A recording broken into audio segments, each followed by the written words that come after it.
I still catch myself reaching for the same brush hold I used in 1994. And it took a stranger's kind comment for me to realize my hair was quietly adding years to my face. Nobody warns you that the styles which once felt safe and polished can start working against you the older you get. Today I'm walking you through the hairstyles that are aging women over 50 the most, and exactly what to ask for instead so you walk out looking sharper, softer, and years younger.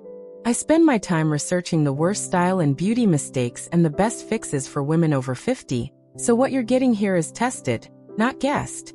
If you haven't hit subscribe yet, do it now because I cover this every single week. Part 1. The helmet set that's sealing in your age. Here's something your stylist probably never told you outright.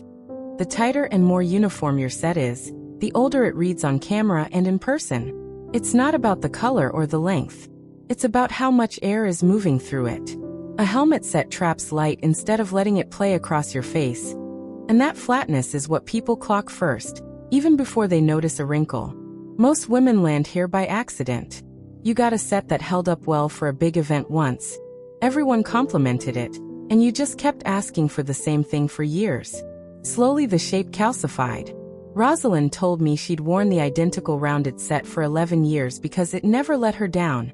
Except what it was quietly doing was rounding out her whole silhouette and making her neck disappear into her shoulders. Fingers lightly lift a section of hair at the crown, catching the light. The fix is a soft, broken-up layer set with movement built into the crown, and the ends left slightly irregular rather than rounded off. Ask specifically for point cutting through the ends, no blunt perimeter, and lift built at the root instead of the midshaft. That phrase matters because a lot of stylists will hear, soften it, and just take an inch off the length, which does nothing. You're not asking for shorter, you're asking for texture. What changes physically is your face gets more definition. Right now the helmet shape is drawing one continuous line around your whole head, and continuous lines make everything inside them look wider and flatter. Once you break that line up with layers, your cheekbones and jaw get room to show up again. Diane switched to this after 20 years in a set, and said the strangest part wasn't the compliments. It was that people started making longer eye contact with her in conversations, because her whole face was finally visible instead of framed like a picture in a heavy frame. The result statement moment worth sitting with. Softness at the crown doesn't just look younger. It makes your expressions read clearer to other people. When your hair moves slightly as you talk and laugh, it pulls focus toward your face instead of away from it. A rigid set does the opposite. It holds so still that it becomes the main visual event, and your face becomes secondary to it. She tilts her head back mid-laugh, hair catching movement in the salon light. There's a second layer to this fix that most videos skip. The set itself isn't only the shape, it's also the shine level. A traditional set is often finished with a heavy hold spray that gives it that slightly flat, matte cap-like sheen. Ask your stylist to finish with a light reflecting serum instead of a stiff hold spray. Applied sparingly through the mid-lengths only, never at the root. That single swap changes how the light bounces off your hair from a dull, uniform gleam to something with actual dimension, which reads immediately as more current and more alive. Marguerite made this exact swap, and told me her daughter-in-law asked what she'd done differently before even mentioning the cut. It wasn't the shape that got noticed first, it was that her hair suddenly looked like it had texture and depth instead of one flat surface. That's the part people feel before they can name it. Before, the helmet set. Uniform, rounded, stiff at the crown, flat sheen. After, broken layers with root lift, irregular point cut ends, soft light reflecting finish. Same woman, completely different read. Now the helmet set is the obvious one. The next mistake is sneakier, because it actually starts as a genuinely good idea before it goes wrong. Part 2. The easy length that's actually working against you. Here's the surprising part. The go-to-shoulder length cut that so many women land on in their 50s as a safe middle ground is often the single most aging length on the chart, and it has nothing to do with how it's styled. It's about where it hits. Shoulder-length hair lands at exactly the point where the fabric of your collar or blazer begins, and that overlap creates a visual pile-up right at your collarbone. Instead of one clean line from your jaw down, you get hair ending, then immediately fabric starting, all bunched into the same 3 inches of space. That congestion reads as heaviness, and heaviness reads as age. even on hair that's healthy and well cared for. Colette came to me convinced her hair simply wasn't behaving anymore at this length. It behaved fine. It was the placement that was fighting her, not the hair itself. Close up on the exact point where hair ends and collar fabric begins, showing the visual pileup. The fix isn't longer or shorter across the board. It's picking one of two length zones that actually work with your neck instead of against it. Either just above the collarbone, landing right at the base of the neck before fabric starts, or a longer length that falls past the shoulder blades entirely, while below where clothing gathers. Ask for it exactly this way. Cut to clear the collar completely, either above it or well past it, nothing landing on the collarbone itself. The reason this works is simple geometry. When hair ends above the collar, you get one uninterrupted line from jaw to collarbone, and that line elongates your neck instead of shortening it. When hair falls well past the shoulder, the weight of the length itself creates a downward pull that also lengthens the whole silhouette. Either version avoids the pileup. Only the exact in-between spot creates it. Watch what happens next, and this is the part that actually surprises people. Once the collarbone congestion is gone, your jawline gets visually sharper, without you touching your skin, your diet, or anything else. It's an optical result, not a physical one. Rosalind, the same one from part 1, made this swap on the very same visit as her layer set, and said her husband asked if she'd lost weight in her face. She hadn't. The line had just been cleared. She's seated in a salon chair mid-conversation with her stylist, hair falling clear of her collar. There's a maintenance piece worth knowing too, because this is exactly where most women accidentally drift back into the trap. Hair grows roughly ½ an inch a month, which means a clean above the collar length quietly becomes a collarbone length pileup again in about 6 to 8 weeks without you noticing it happening. Book your trims on that window specifically, not whenever it feels long, because by the time it feels long to you, it's already been sitting in the wrong zone for weeks.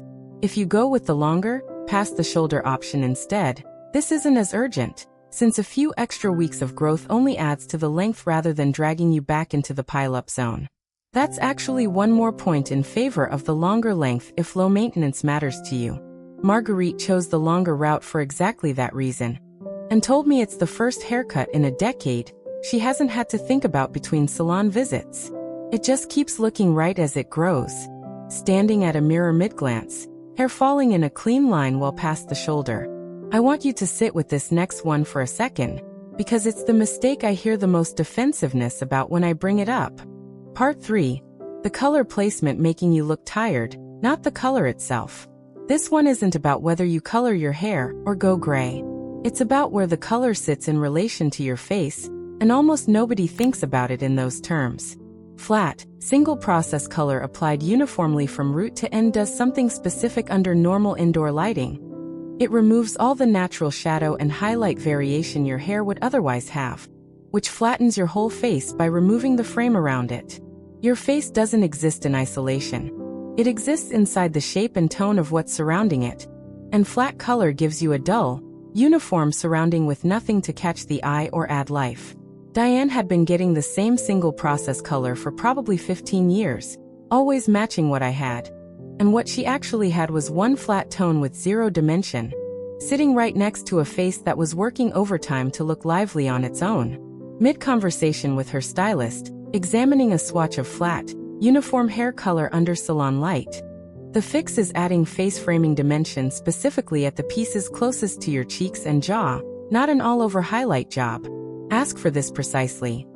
2 to 3 tonal shades lighter at the pieces framing my face only, blended softly into the base color, nothing all over. This targets the exact zone that's doing the most visual work, the hair sitting directly beside your skin, without turning into a full expensive highlight service you don't actually need. Here's why this specific placement matters more than any other. Your eyes are naturally drawn to contrast, and the pieces closest to your face are the ones your own eyes and everyone else's land on first in conversation. Add subtle lightness there, and you create a soft halo effect around your features that draws attention toward your eyes and cheekbones instead of away from them. Flat color anywhere else on your head barely registers the same way, because it's not adjacent to your face. The snapback here is real and immediate. Colette made this switch and said the very first thing people noticed wasn't her hair at all. It was that her eyes looked brighter. Nothing about her eyes changed. The framing around them did. And that framing did the work her concealer had been trying and failing to do for years. Hand adjusting a section of hair near the cheekbone, catching a soft lighter tone against the base color. One more thing on this, because it trips people up constantly. If you're gray and considering going back to color, or already gray and thinking flat gray is automatically the safe choice, the same rule applies in reverse. Solid, uniform gray can flatten a face exactly the way solid brown or blonde can. The fix is the same principle. Ask for subtle lowlights or soft tonal variation woven through, especially framing the face, rather than one uniform gray tone throughout. Dimension is the actual goal here, not a specific shade. Marguerite, fully gray for 6 years, made this exact request at her last appointment, and said it was the first time in years someone complimented her hair specifically, rather than saying she wore gray well.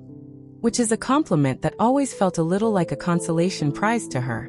This time it was just a compliment about her hair. Seated at a vanity, hair-catching dimensional light with soft tonal variation visible at the face framing pieces. There's one more habit left, and it's the one almost every woman over 50 is doing without even realizing it's a habit at all. Part 4. The fringe mistake hiding in plain sight. This last one is quiet. It doesn't look wrong in the mirror at home under your bathroom light, which is exactly why it survives for years unquestioned. It only becomes obvious in photographs and in bright daylight, which is precisely where you actually want to look your best. A heavy, blunt fringe cut straight across at eyebrow level does two things working against you at once. First, it shortens your forehead, which throws off the proportion of your whole face, especially as skin naturally softens with age, and needs more visual space to look balanced, not less. Second, it creates a hard horizontal line exactly where your eyebrows already are, doubling up on a line that's already there instead of adding something new. Rosalind wore a blunt fringe for so long she genuinely forgot it was a choice rather than just her hair. When she finally saw an old photo next to a recent one, she said the blunt line made her look like she was permanently squinting, even in photos where she wasn't squinting at all. She's seated getting her hair sectioned by a stylist, blunt fringe visible at eyebrow level. The fix is a soft, side-swept curtain fringe with pieces that graze past the temples rather than stopping in a hard line. Ask for it this way. A curtain fringe, longest at the center part and angled back toward the temples, no blunt horizontal line anywhere. This single change adds height back to your forehead visually, even though you haven't cut anything shorter overall, because the angled shape draws the eye upward and outward instead of stopping it flat. The mechanism here is worth understanding fully, not just accepting. A blunt line acts like a stop sign for the eye. It arrives at that horizontal edge and simply halts. An angled, swept fringe acts more like an arrow. It guides the eye up along the angle and out toward your temples and cheekbones, which are exactly the areas you want people looking at. You're not removing a feature, you're redirecting attention toward the ones already working in your favor. Diane made this switch last spring and told me the change she noticed fastest wasn't in the mirror, it was in photos. She'd always dreaded being tagged in group photos because of how the blunt line photographed under flash. After the switch, she said she actually asked a friend to retake a photo because she liked how she looked in it, which she said hadn't happened in years. Fringe pieces swept past the temples, framing the face at an angle rather than a straight line. There's a small technical note that makes or breaks this fix, and it's the difference between it looking intentional versus looking like it's simply growing out. Ask your stylist to point cut the ends of the fringe rather than blunt cutting them, even at an angle. A blunt edge on an angled fringe still reads as slightly harsh up close. A point cut edge, where the very ends are cut in small irregular increments rather than one straight snip, gives it the soft, feathered quality that makes the whole thing look deliberate rather than accidental. Colette, wrapping up her transformation across all 4 of these fixes by this point, said this was the detail that made the biggest difference of the entire visit, more than the length or the color changes combined. It's a small thing. It's also the thing that separates "I got my hair cut" from "You look wonderful, what did you do?" Before, the blunt eyebrow level fringe, hard horizontal line, shortened forehead. After, the soft curtain fringe, point cut ends swept past the temples, visual height restored. Look at everything you just picked up. Soften a rigid set with broken layers and root lift. Clear your collar line instead of fighting it. Bring dimension in at the pieces framing your face, and swap a blunt fringe for something angled and point cut. None of it requires starting over. It requires asking for the right thing by name, and now you know exactly what that name is. Which one of these were you doing without even realizing it? The set, the length, the color, or the fringe? Tell me in the comments. I read every single one.